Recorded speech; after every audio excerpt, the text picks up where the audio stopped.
As you guys might have heard, Planet Zoo 2 has officially been confirmed by Frontier and it will probably be released in the second half of the next year. And ever since that announcement, the entire community, myself included, has been buzzing about what new features, improvements and surprises might be waiting for us. How will Frontier build on a game that's already as incredible as Planet Zoo 1? Well, I've been thinking and then thinking some more, and I ended up putting together a list of 25 features that I personally believe would make an already amazing game even better. Hello guys, this is Cesar Creates and welcome back to my channel. This list includes some of the most highly requested features across the entire Planet Zoo community, but also a few very specific things that I would absolutely love to see. And yes, I know that I'm not the first person to make a video like this, but I actually try to avoid watching other YouTubers' lists so I wouldn't get influenced by their ideas. Although, let's be honest, some wishes are so universal that there is no way we won't overlap. So if you clicked on my video, thank you, it truly means the world to me. Alright, without any further ado, here is a list of 25 features that I would love to see in Planet Zoo 2. Starting off with one of the most obvious features, flying birds and aviaries. Those have been massively requested by the community for years, but Frontier never added them to Planet Zoo 1. My theory is that they've been saving them as a big selling point for Planet Zoo 2. The range of possible bird species is enormous: parrots, birds of prey, waterfowl, hummingbirds. So many major species that I always felt were missing. I actually made the entire wishlist of flying birds for Planet Zoo 1, so if you'd like to see which species I think would fit the game perfectly, the link is in the description. As for how aviaries could work, I'm hoping for something similar to the system in Jurassic World Evolution, where flying reptiles can fly and walk freely inside the aviaries. I just hope that they will give us a null aviary option so we can build a fully custom ones if we want to. The second feature on my list, and another huge opportunity for Planet Zoo 2, is aquariums.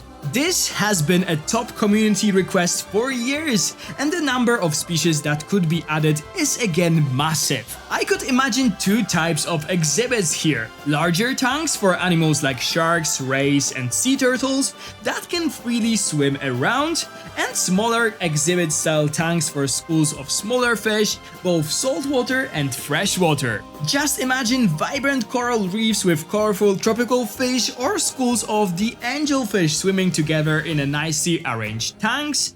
This could add the whole new dimension to the game. This might be obvious, but yes, more animals. We don't know yet how many species will be included in Planet Zoo 2.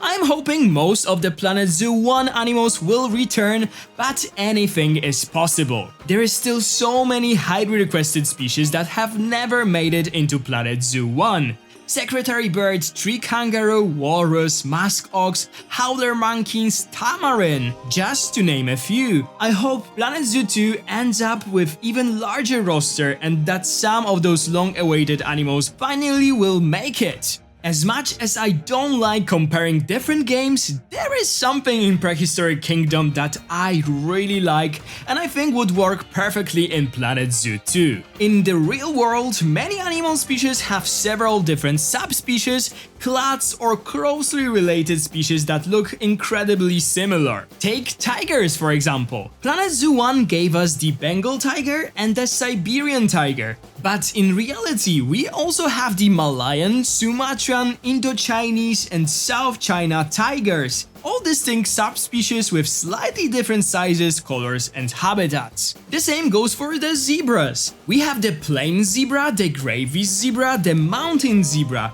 Three separate species that share a very similar silhouette but differ in patterning, morphology, and distribution. There are countless examples like that across the animal kingdom, and because these animals are so visually similar, the chances of Frontier adding all of them individually is pretty low. This is where the system from Prehistoric Kingdom becomes really useful. In that game, an animal appears as one main species, but you can choose which subspecies you want to release. These subspecies are essentially reskins. They share the same animations, sounds, enrichment items, and behaviors. And honestly, I wouldn't mind that at all. Planet Zoo 1 already had reskinned animals like the Bengal and Siberian tigers we already mentioned, and I was perfectly happy with it. With just a bit of tweaking of the animal models, Frontier could dramatically expand the roster and bring far more variety into our zoos. It would create the feeling of a richer, more biologically accurate animal collection without requiring an entirely new species for every single variation. After years of playing Planet Zoo, I have gotten used to its path system, but I understand why many players find it frustrating. It can be really hard to place paths precisely, but seeing what Frontier achieved with the path system in Planet Coaster 2 gives me a lot of hope. I especially love the new options for the elevated paths. In Planet Coaster 2, you can remove curbs or make the entire elevated path completely invisible. This would make creating viewing terraces, multi-story buildings, or bridges so much easier in Planet Zoo 2. Another thing that I would love to see is bigger range of colors and patterns of the animal models. We all enjoy those special variants Frontier adds like albinos or melanistic, and how much personality they give to the individual animals. But in real life, every zebra, tiger, giraffe, leopard, pretty much every patterned species has a completely unique coat. No two stripe or spot patterns are ever identical. Even within the same herd, you will see Saturn color differences, faded markings, bolder patterns, or tiny variation that make each individual stand out. I would love to see that reflected more strongly in Planet Zoo. And this goes beyond just fur patterns. In many antelope species, males have differently shaped horns. Deers can have antlers that vary wildly between the individuals. Real zoos showcase this diversity all the time, and it would be amazing to finally see that level of individuality in the zoo game one day. Scaling is another feature that I think is basically guaranteed because it has already been added to other recent Frontiers games like Planet Coaster 2 and Jurassic World Evolution 3. It is an amazing tool that opens the door to so much more creativity. Building custom fences, detailed interiors, or even small decorative elements becomes so much easier. I cannot wait to use scaling in Planet Zoo 2 finally! I have always thought that it was so strange that birds and reptiles in Planet Zoo give birth the same way mammals do. It just feels wrong seeing an ostrich or a tortoise pop out a baby like it's no big deal, when in reality these animals rely heavily on nest building and egg-laying behaviors. I would love to see them actually construct nests or use the nest sites we place for them and properly lay and incubate eggs. Real zoos even provide nesting platforms, burrows, heated nest boxes, or sound mounts for species like tortoises, crocodilians, and birds. So adding this mechanic would make habitats feel far more realistic and give us the whole new layer of the gameplay. Jurassic World Evolution 3 recently introduced proper nesting and egg system, which honestly gives me hope that Planet Zoo 2 might finally follow the same path. Seeing birds tend to their nests or reptiles bury their eggs would be such a cool and natural evolution for the game. Listen, I love building mixed species habitats. I think that they look incredible and in real life they can be actually enriching for the animals. But something that drives me just a little mad in Planet Zoo is that when you put multiple species into one habitat, they all just scatter. Every animal wanders off on its own little mission, minding its own business instead of behaving like a real herd or social groups. In real zoos and in the wild, animals of the same species tend to stick together. Herds move as a unit. They graze at the same time, rest together, keep an eye on predators together, and often mirror each other's behaviors. But in Planet Zoo, even herd species like antelope, zebra, or wildebeest just roam around separately most of the time. The same thing happens with babies. In real world, young animals stay close to their mothers, sometimes so close that they are practically glued to them.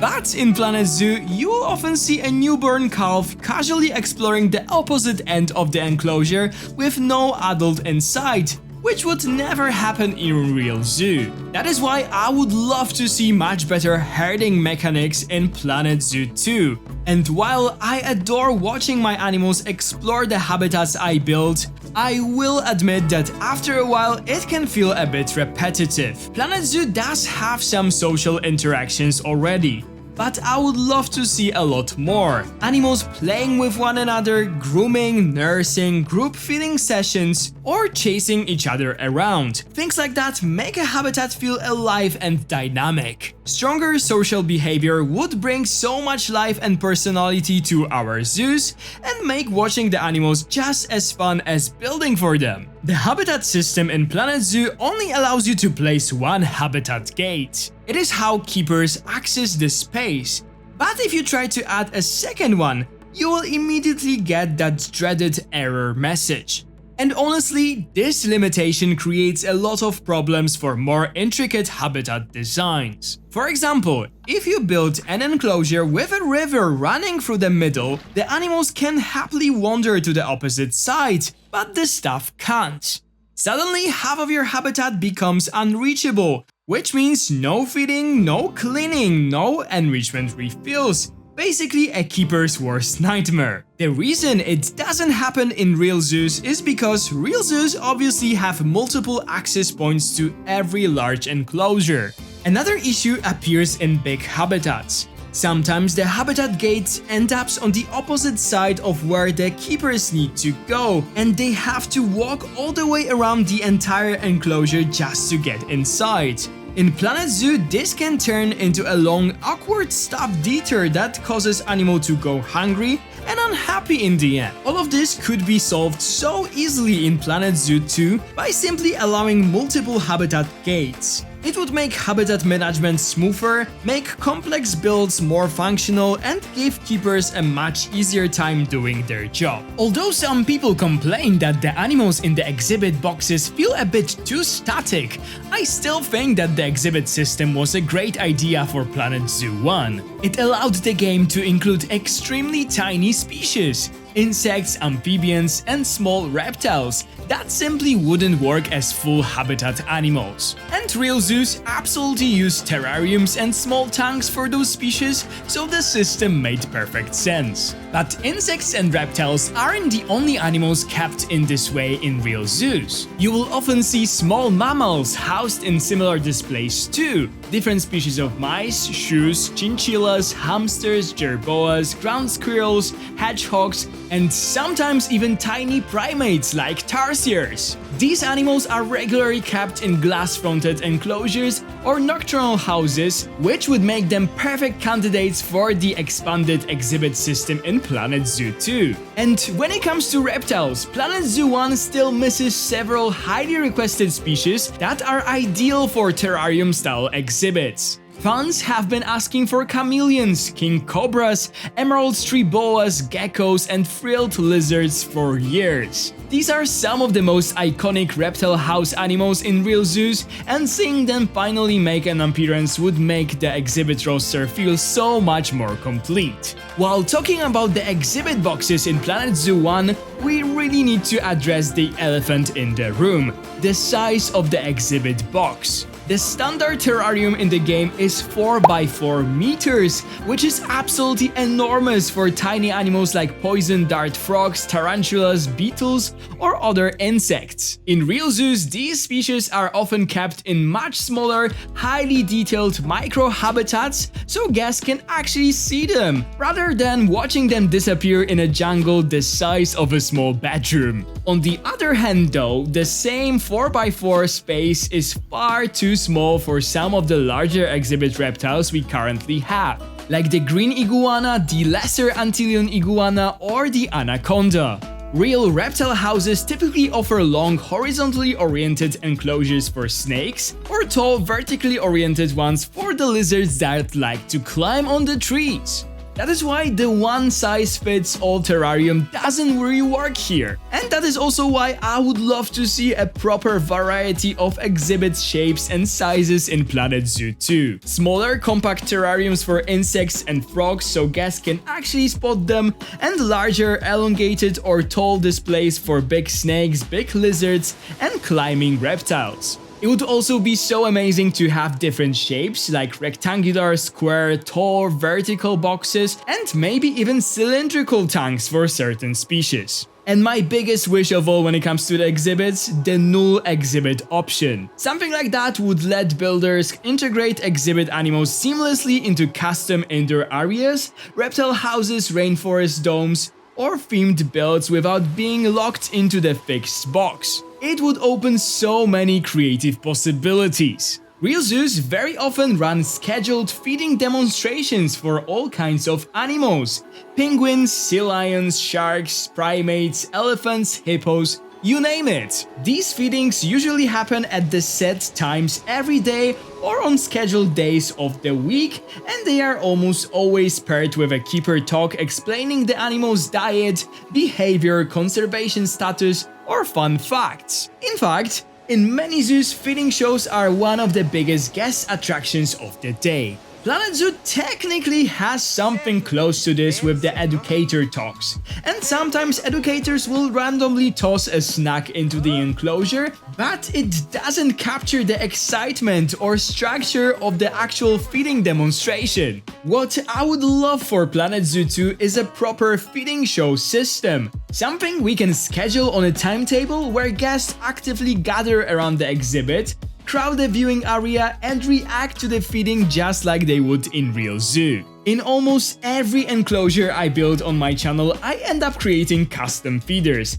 especially for ungulates, because I have never been a biggest fan of the default herbivore feeder in the game. I get why it exists. It lets several animals gather and eat at once, which is great for gameplay. But in real zoos, that style of feeder isn't what you would typically see for deer, antelope, or other hoofstock. Most zoos use hay racks, slatted feeders, wooden troughs, wall-mounted hay nets, or elevated feeding shelves. They look completely different from the flat open feeder we currently have, and I would love to see something closer to those real-life designs included in Planet Zoo 2. I would also really like to see the wall-mounted feeders, which are super common in modern zoos, especially in the indoor stalls in the stables. Having those as placeable enrichment would make habitats and backstage areas feel so much more realistic, and in real life they actually encourage the natural posture while feeding. And then there is the water situation. I have never been able to fully commit to the water pipe design. Real enclosures almost always have some sort of water troughs or water bowls, or just some natural sources of water for animals. A standard metal trough would instantly look more believable than the current industrial pipes sticking out of the ground. I still can't believe that we don't have that option yet in the game. And don't even get me started on the so-called arboreal feeder for primates, which ironically cannot actually be placed in the trees where it belongs because the keepers cannot reach it. In real zoos, arboreal species get feeding platforms, suspended enrichment, hanging browse buckets, puzzle feeders, and high-level scatter feeding to encourage climbing and foraging. So I would love to see a proper arboreal feeding system in Planet Zoo 2. I could honestly talk about the importance of the enrichment in real zoos for hours because it's one of the core pillars of good animal welfare. Planet Zoo already gives us a pretty solid roster of enrichment items, but there are still some major staples from real zoos that I would love to see included in Planet Zoo 2. In modern zoos, keepers constantly look for ways to encourage natural behaviors, and one of the most common methods is food-based enrichment. Keepers often hide food around the habitats, wedge it inside logs, scatter in hard-to-reach places, or place it somewhere the animals has to climb or manipulate objects to access it. Planet Zoo represented this idea with several enrichment items like the forage box or that one lock enrichment. And to this day, I still believe that way more species should be able to use this one thing. I would love to see a wider range of forging enrichment like hollow logs, puzzle feeders, hanging feeders for animals that climb, and objects that will encourage searching or digging behaviors. Speaking of logs, real zoos rely heavily on things like hollow logs, huts, and small shelters for shy or nocturnal animals. These give animals the chance to regulate their stress levels and behave naturally, something especially important for species like small carnivores, nocturnal mammals, or even small reptiles and birds. We actually don't have any of those hiding spots style enrichments, besides maybe of the burrow that we can place in our habitats. And I think that more things like this would make enclosures feel more realistic and animal friendly. Planet Zoo already includes the mud bath, which is a great enrichment item, but I would also love to see the sand baths, which are extremely important for animals like camels, tapirs, antelope, armadillos, horses, or prairie dogs. Rolling in the sand helps remove loose fur, parasites, and maintain skin health. It is both grooming and enrichment in one. And of course, I can't forget the classic salt licks. Many of the ungulates absolutely love them because they supplement minerals and encourage natural licking and chewing behavior. Zoo Tycoon 2 had them, so I think Planet Zoo 2 should absolutely bring them back. Finally, something that is a huge part of reptile husbandry in real zoos, the thermal enrichment. Heat lamps, basking spots, and heated rocks. Reptiles can't regulate their body temperature, so providing them with basking zones is essential for their health. Imagine the monitors and tortoises stretching under a warm lamp. It would add so much realism and personality to their habitats. I absolutely love that Planet Zoo lets us build custom climbing structures and that animals actually use them. It's one of the most magical parts of the game. Of course, sometimes the climbing can be a little, let's say, interpretive. So I am really hoping Planet Zoo 2 improves how animals move, path, and transition between pieces. But beyond the mechanics themselves, I would really love to see a much wider selection of climbable objects. Real zoos use an incredible variety of climbing materials because different species have completely different needs. For example, primates often use ropes of different thickness depending on their size. Smaller primates like tamarins and lemurs need thin, flexible rope, while orangutans and gorillas require thick ropes that will handle their weight. I would love to see Planet Zoo 2 reflect that with both thinner and thicker climbable rope options. Then there are fire hoses, which are an absolute staple in modern primate husbandry. Zoos often recycle old fire hoses and weave them into swings, climbing webs, and even hammocks. But speaking of hammocks, many zoos use hammocks and net platforms for primates, small mammals, and even some arboreal carnivores. But the thing that makes absolutely zero sense to me is that those broken trees in Planet Zoo 1 aren't climbable. In real zoos, broken tree trunks, logs, and branches are used constantly as climbing frames because they mimic natural habitats. They are usually fixed into the ground or mounted securely to create vertical and angled pathways.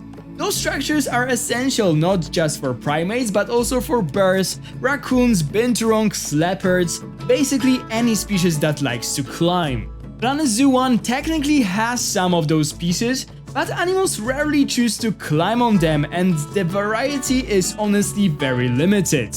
In Planet Zoo 2, I would love to see a full set of broken trunks, angled branches, tall deadwood poles, and natural climbing frames in different sizes and shapes, designed in the way that animals will actually use them. As you guys know, my absolute favorite part of Planet Zoo is building realistic enclosures. And while Planet Zoo has received some truly fantastic building pieces through DLCs over the years, I still feel like we are missing a whole category of essential items. And I am not talking here about another themed temple set or anything overly stylized. I mean the really generic everyday pieces that real zoos rely on constantly. For example, door handles and locks. I love creating custom doors that match the style of my builds, but having to use hinges as door handles has always felt weird.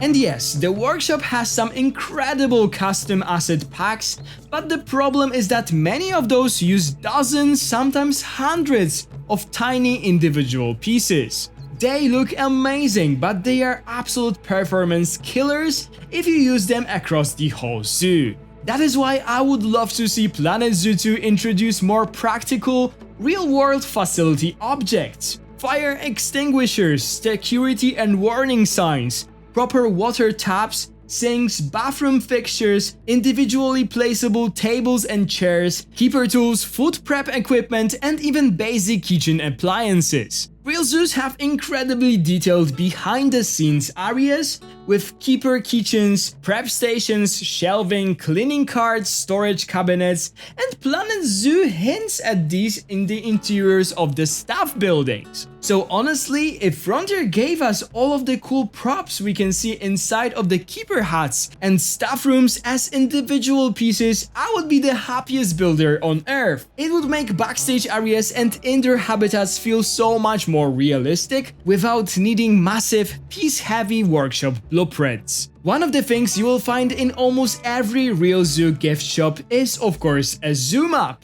Guests love them because large zoos can be surprisingly confusing to navigate, and a good map helps people plan their route, find their favorite animals, and not accidentally end up at the gift shop 3 times in a row, unless that was a plan. And if you ever played Zoo Tycoon 2, you probably remember that wonderful automatically generated map that the game created for us, showing our exhibits, paths, shops, and all the major attractions. Honestly, I would love to see something like that make a comeback in Planet Zoo 2. Imagine that the gate could generate a map for our entire zoo that we could place in the billboards around the zoo so guests could navigate, and even better, we could attach them to our workshop uploads. That way, when someone downloads your zoo, they instantly understand the layout, where the animals are, and how everything connects. It would make sharing large detailed zoos so much easier and add an extra level of realism that I think the community would absolutely love. I really like the animal signs that we got in later DLCs. They added so much personality and realism to our habitats. But I really wish every single species had signs in the same consistent style. Right now, some animals have gorgeous signs, some still use the older designs, and few species don't have signs at all, which kind of feels strange because in real zoos, signage is everywhere. And then there is the whole world of the general educational signage. Things like conservation messages, habitat information, fun facts, maps, feeding times, you name it. Real zoos are full of these boards because they are essential for guest engagement. In Planet Zoo, many players rely on custom workshop signs to fill that gap, and while those creations are absolutely stunning, they're also incredibly piece-heavy, which can turn your zoo into a slideshow if you are not careful. That is why I would love to see a full set of official performance-friendly signs in Planet Zoo 2.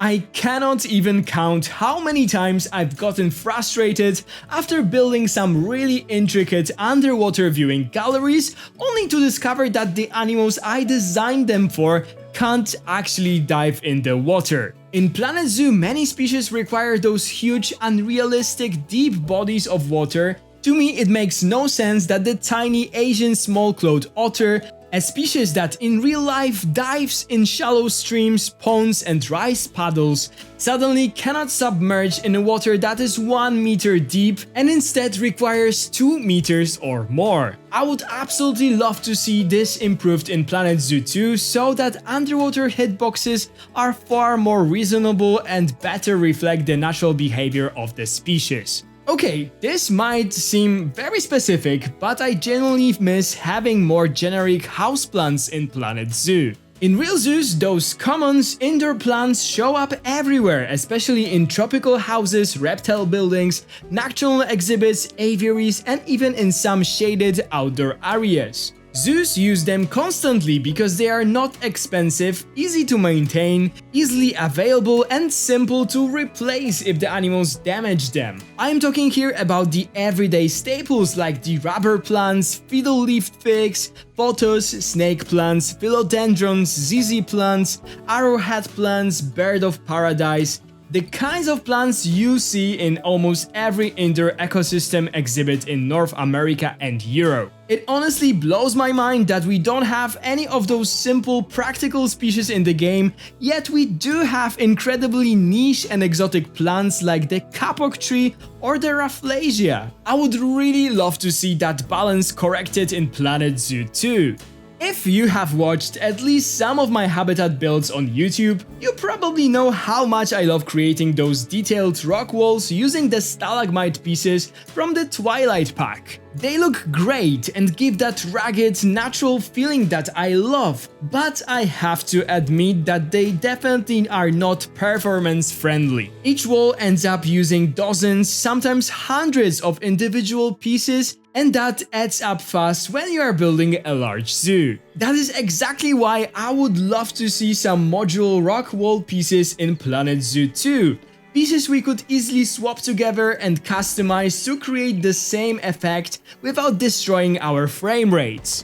Real zoos use artificial rockwork all the time, especially in indoor habitats, underwater viewing areas and themed enclosures, and having a set of mixed and matched panels would make building those so much easier. Planet Zoo 1 technically gave us the faux rock set, but I'll be honest, I have never been the biggest fan of the texture. It doesn't really quite match the rest of the game's rockwork and can look a bit out of place. So getting a fresh, updated 4-rock system in Planet Zoo 2, ideally in different shapes, heights and textures, would be a dream come true for habitat builders. If Planet Zoo 2 ends up adding aquariums and animals like sharks, I would absolutely love to see the proper underwater tunnels in the game. These tunnels have become incredibly popular in modern zoos and aquariums around the world because they offer such an immersive experience. Guests can walk right through the habitat and see animals swimming above and around them. It is one of the most memorable ways people connect with the aquatic species, and it would translate beautifully into Planet Zoo.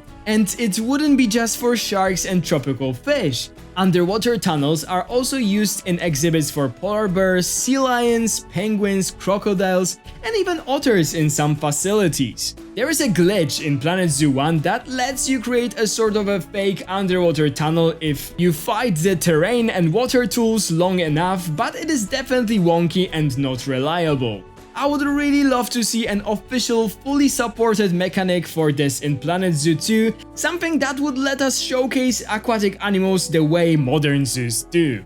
As much as I love Planet Coaster 2, I am still not the biggest fan of the color grading and lighting in that game. The overall look feels a bit cartoony to me, mostly because of the bright, saturated colors. Planet Zoo, on the other hand, has far more natural lighting and more grounded colors, which makes the game look much more realistic and helps bring the animals and landscapes to life. That is why I am a little concerned that Planet Zoo 2 might adapt the same visual style as Planet Coaster 2. I really hope that it doesn't happen because one of my biggest requests is realistic graphics and lighting, something that keeps the grounded, natural feel of Planet Zoo 1 but pushes it even further. Good lighting is something that makes habitats feels alive and sells depth and texture, and what allows us to create those beautiful atmospheric environments. If Planet Zoo 2 keeps that realistic visual identity, I think that a lot of players would be happy. Last but certainly not least, and honestly one of my most requested features, is better optimization for large zoos. Real zoological gardens often keep hundreds of species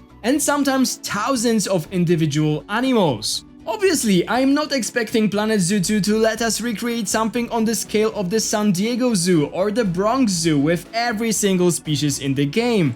But I would love to be able to build a realistically sized, detailed zoo with most of the available animals represented without my performance collapsing halfway through. We all know Planet Zoo 1 tends to start lagging once you hit a certain numbers of animals, guests and building pieces, especially for players who love dense foliage, detailed interiors and custom rockwork. And since modern zoos are incredibly complex places with layered habitats, backstage areas, visitor areas, and ecosystems packed closely together, it would be amazing if Planet Zoo 2 could handle larger, more ambitious builds without turning into a slideshow. I am certainly not an expert in optimization or game engines, and I don't know what is technically possible on Frontier's side, but I would love to be able to build my detailed zoos in peace without constantly worrying about whether adding one more tree or one more animal will tank the frame rate down.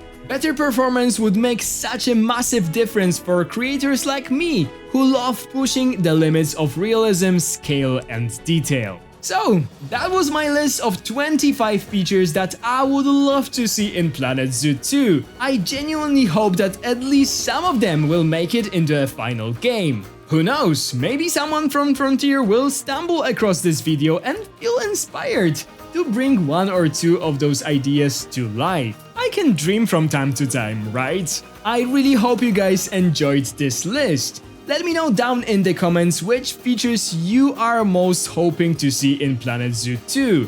I absolutely love reading your ideas and I am sure that the community will too. And if you enjoyed the video, please consider to subscribe to my channel, give this video a big thumbs up if you enjoyed it, and ring the bell if you don't want to miss any of the future Planet Zoo 2 content. Thank you so much for watching, and as always, I will see you in the next one. Bye guys!